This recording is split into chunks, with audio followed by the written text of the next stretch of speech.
Hello friends, welcome back to boost your knowledge. जैसा कि आप सभी ने टाइटल में देखा है कि आज का हमारा टॉपिक है इंट्रोडक्शन टू अकाउंटिंग। हम अकाउंटिंग स्टार्ट करने जा रहे हैं बिल्कुल बेसिक से, चाहे वो 11th क्लास का स्टूडेंट हो, 12th हो, ग्रेजुएशन हो, अकाउंटिंग का बेसिक हमारा क्लियर होना बहुत ज़रूरी है।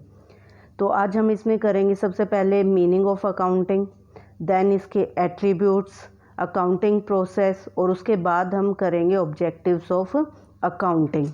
तो बिना किसी देरी के हम अपना टॉपिक स्टार्ट करते हैं। तो सबसे पहले हम बात करते हैं इंट्रोडक्शन ऑफ अकाउंटिंग में मीनिंग की। तो accounting is a process of identifying financial transaction, measuring them in money term, recording them in primary book, classifying, summarizing, analyzing, interpreting them and communicating the result to users। Means accounting एक ऐसी process है जिसमें सबसे पहले हम अपनी financial transactions को identify करते हैं। फाइनेंशियल ट्रांजैक्शंस मीन्स ऐसी ट्रांजैक्शंस जो मनी टर्म में मेजर की जा सकती है।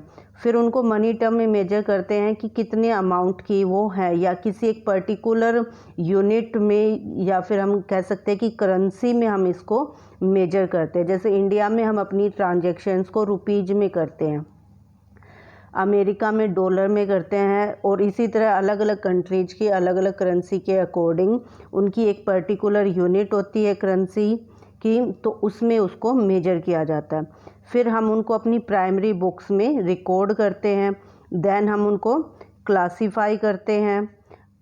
क्लासीफाई करने का मतलब है कि एक पर्टिकुलर टाइप की ट्रांजैक्शंस हम एक पर्टिकुलर जगह पर ही लिखते हैं, तो वो हमारा क्लासिफिकेशन हो जाता है या क्लासीफाइंग हो जाता है।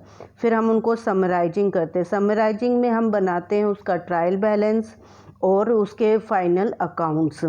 देन हम एनालिसिस करते हैं, जो भी हमने रिकॉर्ड्स बनाए या फाइनेंशियल डाटा हमारे पास है उससे हम एक मीनिंगफुल जजमेंट निकाल सके, ताकि हम पता कर सके कि कितनी प्रोबेबिलिटी रही है ये, और कितनी हमारी जो है फाइनेंशियल पोजीशंस है।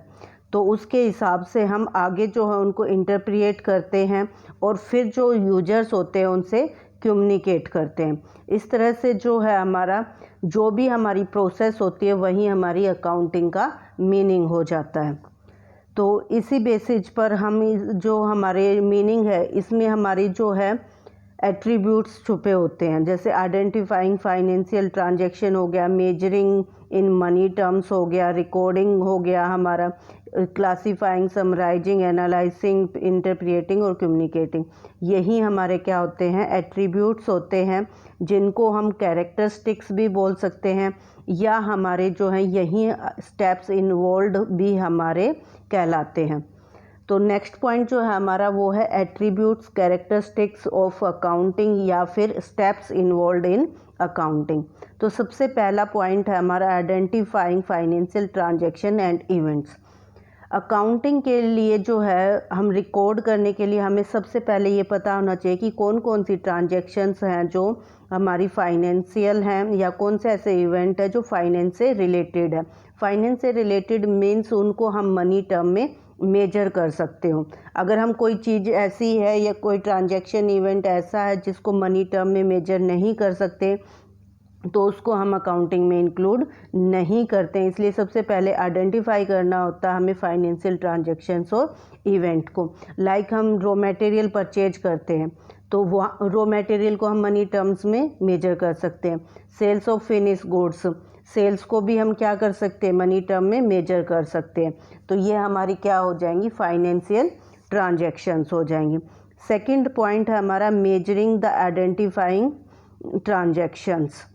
मीन्स जो हमने ट्रांजैक्शंस की है उनको मेजर करना इन मनी टर्म्स, जो कि हमारी एक करेंसी की फॉर्म में हम करते हैं। मेजरिंग यूनिट जो होती है हमारी कॉमन होती है फॉर ए कंट्री, या हम ये कह सकते हैं इसको मनी टर्म में मेजर करना। जैसे हमने परचेज ऑफ रॉ मटेरियल का एग्जांपल लिया फर्स्ट में, तो जो रॉ मटेरियल है उसका मनी टर्म में वैल्यू कितनी है। मान लो हमने 10,000 रुपीज़ का परचेज किया, तो हमने उसको मेजर कर लिया इन 10,000 रुपीज़। देन हमारा नेक्स्ट आता है recording in books of accounting. Means हमारी जो अकाउंटिंग की बुक्स है उसमें हमें जो भी हमारी ट्रांजैक्शंस हुई हैं, फाइनेंशियल ट्रांजैक्शन जिनको हमने मनी टर्म में मेजर कर लिया, उनको अब क्या करना है, रिकॉर्ड करना। सबसे पहले जहाँ पर हम एंटर करते हैं उसको कहते हैं हम रिकॉर्डिंग करना, या उसको ओरिजिनल एंट्री कर, बुक्स ऑफ ओरिजिनल एंट्री जो होती है वो भी हमारी रिकॉर्डिंग ऑफ एंट्री कहलाती है। ये मोस्टली जो है जर्नल में की जाती है, या प्रॉपर इनकी एक पर्टिकुलर बुक होती है, जैसे जर्नल, कैश जर्नल हो गया, कैश बुक हो गया। जर्नल को ही हम बुक बोल देते हैं। परचेज बुक हो गई, सेल्स बुक हो गई, ये हमारी जो है जहाँ पर फर्स्ट टाइम हमारी बुक्स में रिकॉर्डिंग की जाती है। थर्ड स्टेप होता है ये हमारा, या इसकी कैरेक्टरिस्टिक्स कह सकते हैं। फिर फोर्थ आता है हमारा क्लासिफाइंग द रिकॉर्डेड एंट्रीज। जो हमने बुक्स में एंट्री की है उनको हम यहाँ पर क्लासिफाई कर लेते हैं। मीन्स एक पर्टिकुलर नेचर की जो एंट्रीज है वो एक पर्टिकुलर अकाउंट में ट्रांसफ़र कर दी जाती है, जिनको अकाउंट्स को हम क्या बोलते हैं, लेजर बोलते हैं। तो ये, और इनमें जब इन रिकॉर्ड की जाती है एंट्रीज तो इनको बोलते हैं पोस्टेड। मीन्स जो मेन बुक है वहाँ पर हम इनको ट्रांसफ़र कर देते हैं। फॉर एग्जांपल हमने जो है, अगर हम कैश बुक में हमने डाल दिया कि फर्नीचर परचेज किया, गुड्स परचेज किया, जो भी कैश ट्रांजैक्शंस की थी, सैलरी पे की है, वो सारी हमने कैश बुक में डाली थर्ड पॉइंट के अकॉर्डिंग। लेकिन हमने एक सैलरी का अलग से हेड बनाया और उसको जो है डाल दिया है, हमने सिर्फ सैलरी से रिलेटेड सारी चीज़ें उस सैलरी हेड के अंदर डाल दी हैं। या फिर जो मशीनरी परचेज की थी तो उस मशीनरी से रिलेटेड सारी चीज़ें उस मशीनरी हेड के अंदर डाल दी हैं, तो उसको कहते हैं हम classifying the recorded entries. Then हमारा आता है summarising, preparation of trial balance and financial statement या फाइनल अकाउंट्स। तो जब हम इनको क्लासिफाई कर लेते हैं तो हम एट द एंड इनका बैलेंस निकाल लेते हैं कि लास्ट में अकाउंटिंग ईयर के जो अकाउंटिंग पीरियड है उसके एंड में इनका कितना कितना अमाउंट अवेलेबल है। तो उसके बाद हम इनको क्या ट्रांसफ़र कर देते हैं ट्रायल बैलेंस में, और ट्रायल बैलेंस बनाने के बाद बनाते हैं हम अपने फाइनल अकाउंट्स, जिनको हम P&L account and balance sheet के नाम से भी जानते हैं। उसके बाद हमारा आता है sixth point, analysis and interpretation of financial statement. Means जो हमने फाइनेंशियल स्टेटमेंट्स बनाई है, trial balance and final accounts को ही फाइनेंशियल स्टेटमेंट बोलते हैं। तो जो ये बनाई है इनसे हम क्या करते हैं, एनालाइज करते हैं और इंटरप्रिएट करते हैं, ताकि जो है एक मीनिंगफुल जजमेंट इसके यूजर्स निकाल सकें, ताकि एक प्रॉफिटेबिलिटी पता चल सके कि कितना ड्यूरिंग द ईयर प्रॉफिट हुआ है और एट द एंड क्या फाइनेंशियल पोजीशन रही है। फाइनेंशियल पोजीशन मीन्स ऑर्गेनाइजेशन के पास कितनी एसेट्स हैं, कितनी लायबिलिटीज़ हैं, उसकी कितनी कैपिटल है, ये सारी चीज़ें हम यहाँ पर चेक कर लेते हैं। फिर उसके बाद लास्ट जो है हमारा, इसमें आता है कम्युनिकेटिंग टू द यूजर्स। इसमें जो है यूजर्स जो होते हैं वो इंटरनल भी हो सकते हैं और एक्सटर्नल भी हो सकते हैं। फॉर एग्जांपल कंपनी का ओनर हो गया, या फिर मैनेजमेंट हो गया, एम्प्लॉयज हो गए, ये इंटरनल है। गवर्नमेंट हो गए, क्रेडिटर्स हो गए, डेटर्स हो गए, ये हमारे एक्सटर्नल यूजर्स हैं। वो भी ये चेक करना चाहते हैं कि ऑर्गेनाइजेशन या जो कंपनी है वो प्रॉफिट कर रही है या नहीं कर रही है, उसके पास कितना कैश अवेलेबल है, क्या वो हमारे टाइम पर पेमेंट कर पाएंगे या नहीं कर पाएंगे। तो बहुत सारे क्वेश्चंस उनके पास होते हैं। तो ये जो हम अकाउंटिंग बनाते हैं, फाइनेंशियल स्टेटमेंट वगैरह बनाते हैं, उनकी हेल्प से उन्हें ये पता चल जाता है कि जो कंपनी है वो कैसे कहाँ स्टैंड कर रही है, और फ्यूचर में के जो डिसीजन है इसी पर उनके बेस होते हैं। तो ये ज़रूरी है कि जो फाइनेंशियल स्टेटमेंट्स बनाई जा रही हैं वो राइट टाइम पर हों और प्रेजेंट की जाए यूजर्स को, ताकि वो अपने अप्रोप्रिएट डिसीजंस ले सकें। तो अब नेक्स्ट बात करते हैं अकाउंटिंग प्रोसेस की। तो अकाउंटिंग प्रोसेस कुछ ज़्यादा अलग नहीं है, इसमें यही जो हमारे स्टेप इन्वॉल्व हैं उन्हीं को किया गया कि सबसे पहले हम फाइनेंशियल ट्रांजैक्शंस और इवेंट को आइडेंटिफाई करते हैं। जब हम उन फाइनेंशियल ट्रांजैक्शंस और इवेंट का हमें पता चल जाता है तो हम अपनी फर्स्ट बुक में उसको रिकॉर्ड कर लेते हैं। ये बुक कौन कौन सी हो सकती है? कैश बुक, जिसमें सारी कैश से रिलेटेड एंट्री डाली जाती है।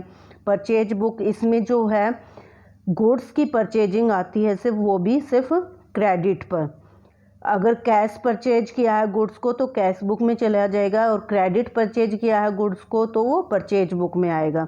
ऐसे ही सेल्स जो है, सिर्फ ऑन क्रेडिट सेल जो होती है वो सेल्स बुक में आ जाएगी। परचेज रिटर्न मीन्स कई बार जो है हमारा हमने जो गुड्स परचेज किए वो डिफेक्टिव आ जाते हैं तो उनको रिटर्न करना पड़ता है, तो उसके लिए हम परचेज रिटर्न बुक में एंट्री करते हैं। सेम हमारा सेल्स रिटर्न बुक हो जाती है, जब हमारी सेल्स वापस आ जाती है किसी भी रीजन से तो सेल्स रिटर्न बुक में होता है। इसी तरह से ये जो हमारी अलग अलग बुक्स बनी हुई हैं।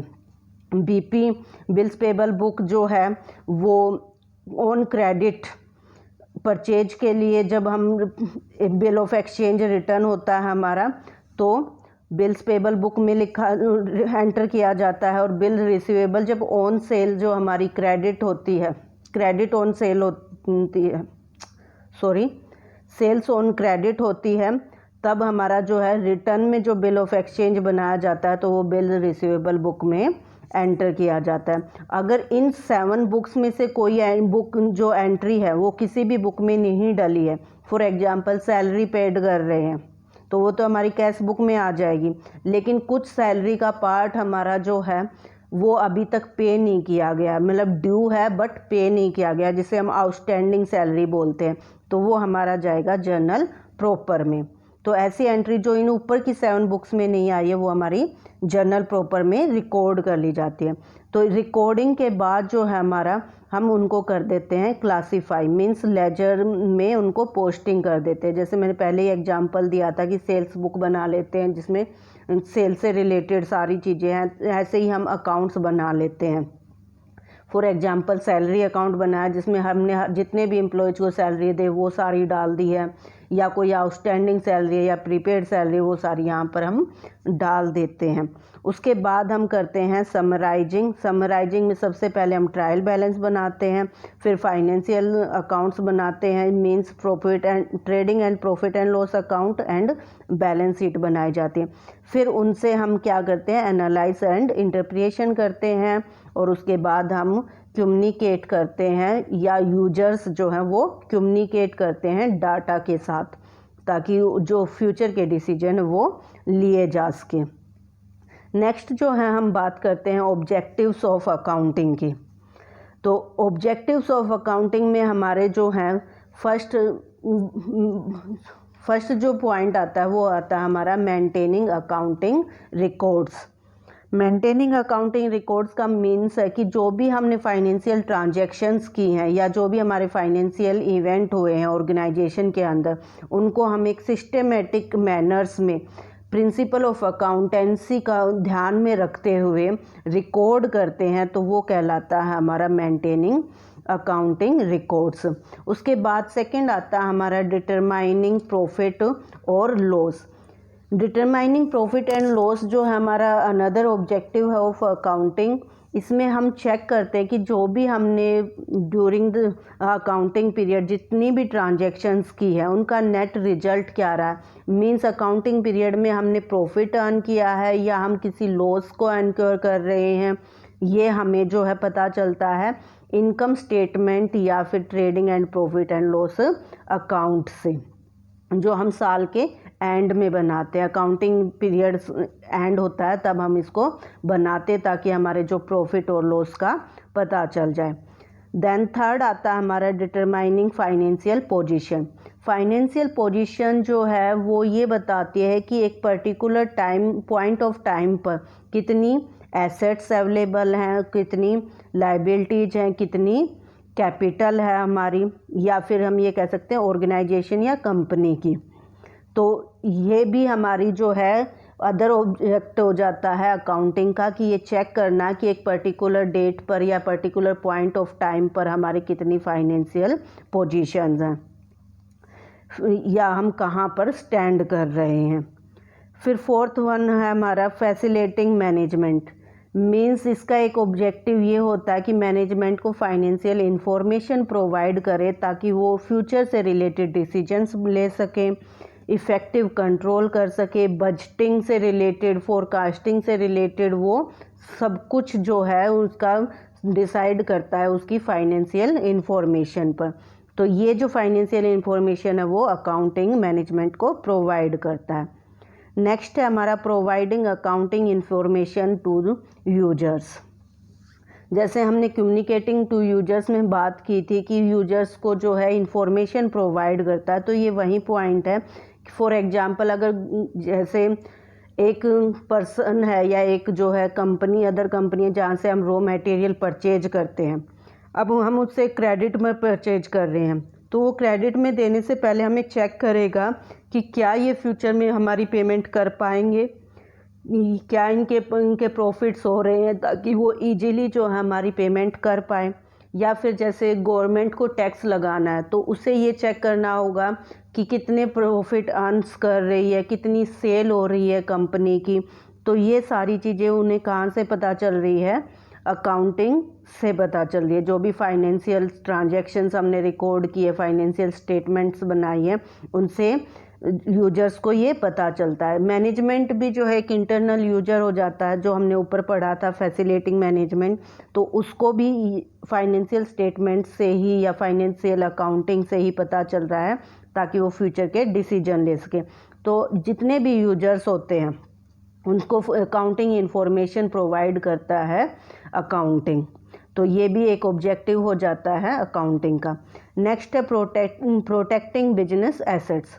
बिजनेस की जो एसेट्स है उनको जो है अकाउंटिंग के थ्रू रिकॉर्ड करके रखा जा सकता है कि कौन कौन सी एसेट्स बिजनेस के पास है, उन पर कब हमने परचेज की है, कब हमने सेल की है, कितना डेप्रिसिएशन लगा है, या उनकी वैल्यू में जो है डिक्रीजमेंट कब कितना हुआ है।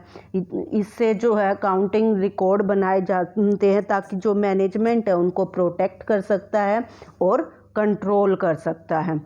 इस तरह से ही अकाउंटिंग का एक अदर ऑब्जेक्ट जो है हमारा वो हो जाता है प्रोटेक्टिंग बिजनेस एसेट्स। तो ये थे हमारे objectives of accounting. That's all for today. I hope आपको वीडियो पसंद आई होगी, तो वीडियो को लाइक और शेयर ज़रूर करें। और अगर आपने अभी तक चैनल को सब्सक्राइब नहीं किया है तो चैनल को सब्सक्राइब कर लीजिए ताकि अकाउंट, इकोनॉमिक्स, मैथ और कॉम्पिटिटिव एग्जाम से रिलेटेड वीडियोज़ के नोटिफिकेशन आपको मिलते रहे। और साथ में लगे हुए बेल आइकन को भी प्रेस कर लीजिए। Thank you very much.